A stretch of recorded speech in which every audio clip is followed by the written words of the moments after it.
নমস্কার বন্ধুরা, অন্নপূর্ণার হেসেলে সবাইকে স্বাগত।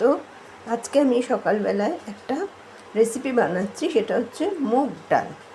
আমি কুকার বসিয়ে নিয়েছি, কুকারটাকে একটু অল্প তাতিয়ে নিয়েছি, নিয়ে হাফ বাটি মুগের ডাল, যার যেমন প্রয়োজন যতটা, হাফ বাটি মুগের ডাল কুকারে দিয়ে দিলাম। দিয়ে এবার এই ডালটাকে আমি নেড়ে চেড়ে একটু ভেজে নেব।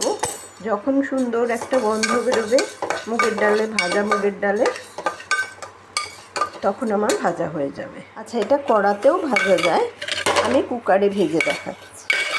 কুকারে করব সুবিধে, অনেকে কড়াতেও করা যায় মুগের ডাল।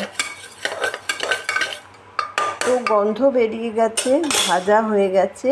এবার আমি অল্প জল দিয়ে এটাকে ধুয়ে নেব।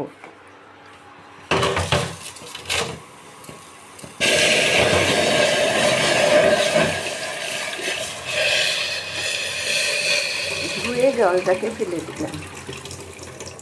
এবার আমার যতটা প্রয়োজন কুকারে দেবার জল, এক বাটি মুগের ডাল নিয়েছি, 2 বাটি জল দিয়ে আমি এটাকে বসিয়ে ঢাকনা আটকে এটাকে সিটি হতে দেবো। আচ্ছা, আমার কুকারে 2টো সিটি হয়ে গেছে। এবার আমি বন্ধ করে দিলাম কুকার। হয়ে গেছে, এবার এটা দিয়ে আমি একটু ডালটাকে ফুটিয়ে নেব। আমার তেল রেডি। এবার এতে দেব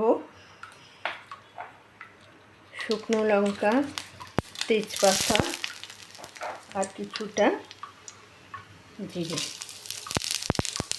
ঠিক আছে, ফোড়নটা হতে লাগুক। আচ্ছা, এবার ডালটা সেদ্ধ হয়ে গেছে, ডালের মধ্যে দিয়ে দেবো নুন। যতটা ডাল সেই প্রয়োজন মতো আমি 2 চামচে নুন দিয়েছি। এবার দেব হলুদ, খুব বেশি না, মোটামুটি একটু রং হওয়ার জন্য হলুদ। আর কাঁচা লঙ্কাগুলো চিড়ে বা ফাটিয়ে 2-3টে দিয়ে দিলাম। এদিকে আমার ফোড়নও হয়ে গেছে, সুন্দর গন্ধ বেরিয়ে গেছে। কাঁচা লঙ্কা, তেজপাতা, জিরে সুন্দর গন্ধ বেরিয়ে গেছে। এবার আমি ডালটা ঢেলে দেবো।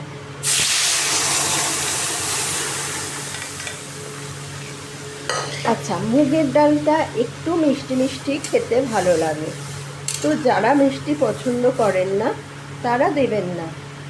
আর আমি একটু মিষ্টি দিয়ে করি, মিষ্টি খেতে ভালো লাগে। কখনো মিষ্টি দিই না, তবে মিষ্টি দিলে মুগের ডালটা খেতে ভালো লাগে। আমার ডাল রেডি। এবার ডালটা ঢেলে নেব। নিয়েছি বাটিতে। এবার দিয়ে দেবো ঘি।